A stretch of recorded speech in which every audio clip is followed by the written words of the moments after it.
Hey guys, Chris here, and I'm Ukrainian Canadian. Today is February 14th, 2025, and let's get to the news and updates happening in Ukraine and Russia, shall we? First of all, happy Valentine's Day. I hope you're going to enjoy it with your loved ones, even your family. It's just a wonderful time to appreciate the people that matter the most. So, without further ado, I want to begin with this very eventful week and kind of an opinion I wanted to share with you guys, a realization that I actually had this morning, thinking about just the roller coaster of statements and events that occurred in the past week. So don't get me wrong, guys. Since Wednesday, I think it is very clear that the US has made it very evident that they would have been ready to make a deal with Russia behind Ukraine's back. And even if it meant to put Ukraine at a very terrible position, I think that Trump would have been ready to do that. But there's one problem here. And the problem is that the US wants a legitimate long-term ceasefire or peace in Ukraine. They don't want to have this problem come back to them again. And we know that Russia isn't interested. And I'll share with you guys in my last slide why that is. And today with Chernobyl, what happened is a clear indication that Putin is simply not interested in a long-term ceasefire or peace in Ukraine. So that's the dilemma for Trump, who, of course, wants to be given the Nobel Peace Prize. He wants to give himself a pat in the back, saying that he's the only president that was able to stop this war in the last 10 years. And the problem is that Russia is not playing ball. And you can look by the contrast of today's statements compared to yesterday or Wednesday, how it's clear that the Trump administration, what they're doing right now is an informational fog of war, where every single day there is going to be conflicting statements from various advisors or important people within Trump's administration.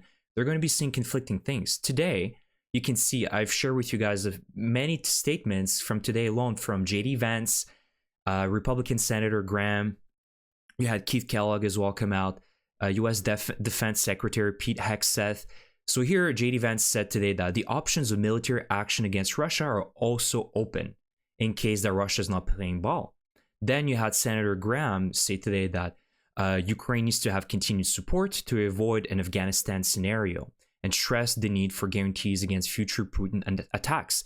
So this really highlights the fact that the Trump administration is very concerned to have this situation come back to them if they can't resolve and really instill a true lasting peace in Ukraine. They don't want this problem to come back, and they know that Putin is capable of, pretending that we're going to abide by any agreement that we sign, and then in a few months or in a year or two, Russia attacks Ukraine again. That would make Trump look like a fool and his entire administration, and they were worried about that.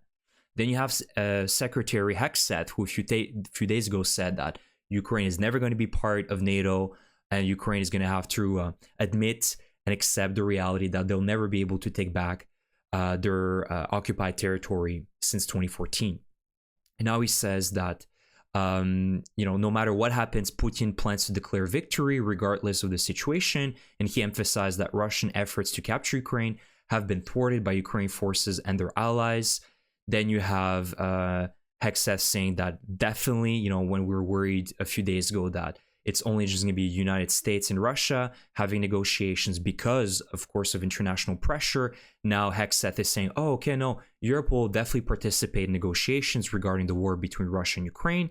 And then you have Keith Kellogg, who is tasked with, resolving this war between Russia and Ukraine, says that it is clear to us that all three parties have to talk, especially the two protagonists, the Russians and the Ukrainians. They have to sit down and talk. So there is no plan to throw Ukraine under the bus, even though there was an image being portrayed on Wednesday following the phone call between Trump and Putin that they were about to make a deal without Ukraine being involved. So as I said here, to me, and this is my kind of realization today, is that it is clear that the Trump administration has created this informational fog of war where they're playing with this image of unpredictability and conflicting positions, so they can always retract at any time when they need to. When it's convenient for them, they're going to say, we're ready to work with the Russians. When it's not convenient, they're going to retract and say, no, we've always wanted to work with Europeans and Ukrainians. And you're seeing that in action. In the past few days, look at just the amount of conflictual positions within the Trump administration. And I think that really is a strategy of Trump. I think they're doing this on purpose, of playing this game of non-alignment. And so we should be expecting more roller coaster statements and actions from the Trump administration over the next coming months. And I wouldn't be surprised if for a week or two, Trump comes out with another statement that looks like he's about to, again, sign a deal with Russia without Ukraine, and he's not going to take into account the allies and their voices and their opinions. So we need to get used to it, because this is the game plan that Trump has adopted. And furthermore, I wanted to also highlight, again, this is concerning for Europe. Thus, it also highlights the importance for Europe to really wake up. And I think they have woken up today, because JD Vance was at the Munich security conference today, and he had a speech. And this speech really took aback all European leaders that were present, because he essentially attacked Europe over several things. And here he can say that he mentions that the threat that I worry the most about vis-a-vis Europe is not Russia, it's not China, it's not any other external actor.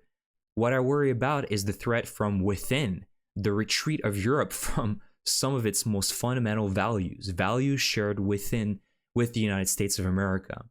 When we see European courts canceling elections and senior officials threatening to cancel others, we ought to ask whether we're holding ourselves to an appropriately high standard, Vance said. The speech caused consternation in Munich, where the audience had been expecting some clarity on the US administration's recent confusing comments on reaching a peace deal in Ukraine. Again, you see, confusing. This is the game plan by Trump, sowing confusion and having a non-alignment so he can get what he wants, extract the most amount of gains for the US itself, right? They're not going to be playing ball anymore with any nations and historically allying themselves with Europe and the West. That's over. And you're seeing this with JD Vance stating these pretty ridiculous statements that Europe, has lost its most fundamental values that are shared with the United States of America. Should we remind the Trump administration of what happened on January 6th, 2021? A stain in American democracy. And so basically what to me is clear, again, is that the US is no longer playing by the rules. Well, you could say, when did they play by the rules? But I think in the past, at least, we could say that they're pretending to play by the rules. But now it's pretty much they're openly saying that we don't care about the rules. We're just going to, put ourselves first in everything. And, as we're seeing, this is a wake-up call for Europe. This attack is a wake-up call. JD Vance is warning Europe that we're not going to be backing you up anymore, that you won't be protected if you're attacked. And as a matter of fact, they see that Europe could be the problem, right? Like, this is the view that the Trump administration sees, is that Europe, it's your fault that this is happening. And that really what JD Vance is mentioning as well is that the US exclusively wants to focus, and this has been mentioned by Pete Hegseth as well, that they are going to exclusively focus on the Indo-Pacific region. And for them, Europe is not a priority. And so they're giving a warning to Europe. And so this goes to all European countries, that this is a warning for you, that you won't be protected by the United States anymore. The United States is no longer vested in European affairs. China is Trump's holy kind of war, and he's going to focus mainly on China and the Middle East. That's where he wants to focus on. And I think part of that calculation, is the United States has even admitted that in the past, is that they cannot be stretching out their conflicts. I think there was an assessment by the US military a few years ago where they mentioned that they cannot fight more than 2 conflicts at once. Otherwise, they cannot efficiently fight wars. And so they want to throw this responsibility back on Europe, which I think to a certain extent is fair. And basically what the American leadership is doing right now is that they're forcing Europe to take that responsibility for the Russia-Ukraine war. And thankfully, we're seeing a wake-up call. We're seeing signals from Europe this week, especially after Wednesday, saying that we're going to be back in Ukraine no matter what happens, and we will not accept any deal that is negotiated exclusively between Russia and the United States. So this is a very, very good signal from Europe. And this is also a wake-up call, this speech by JD Vance, where he's warning the Europeans that we're not going to be backing you anymore. So you need to get your act together, because you're going to be in charge of resolving truly and handling the Russia-Ukraine war. So that's kind of the the speech that was done by JD Vance today, and kind of the message that he tried to get across. And also, I think part of it, if we're not just talking about the Russian-Ukrainian war, I think it is also clear that the US wants to take an influential and active role in the right-wing conservative party movement in Europe with the help of Elon Musk and the social media, Twitter, that he controls. And we've seen how Elon Musk in the last few weeks has tried to sway politics in Europe. And I think that what Trump tries to do right now is that they're trying to get these right-wing parties in Europe under the influence of Trump. Whereas historically, these parties were always influenced by Russia, right? The Kremlin was funding these right-wing parties, ultra right-wing parties that were against, liberal values, that were going against immigration, things like that. And they picked up a lot of pace in the last few years. And I think that Trump is also trying to influence them back into his kind of gravity, which is quite interesting, but also concerning, because the United States now wants to take that piece of the pie for themselves as well and influence European politics themselves, rather than having other countries like Russia or even China doing that in Europe. So there's a lot of concerning statements by JD Vance and the Americans, but one thing for sure is that the US is no longer playing by the rules, and they're going to be offloading the responsibility on Europe for its own security. I think that is clear and evident. And last but not least, guys, I want to just showcase a few images of what happened overnight. The Russians did attack Ukraine, but did not just attack Ukraine and a random location. A few of their drones flew over the Chernobyl reactor, and one of them unfortunately hit the reactor shield, which is protecting the entire European continent from dangerous and toxic radiation. This kind of sarcophagus was built, I think, a little bit over 10 years ago, officially unveiled 10 years ago, if I remember correctly. And again, this just showcases to you guys how ready the Russians are in a true lasting peace. And so I think the Americans are definitely aware that the Russians are not planning to play ball. In any ceasefire or negotiations that is agreed upon between Ukraine and Russia, we can expect that Russia is going to break that ceasefire at any time when it's going to be convenient for them.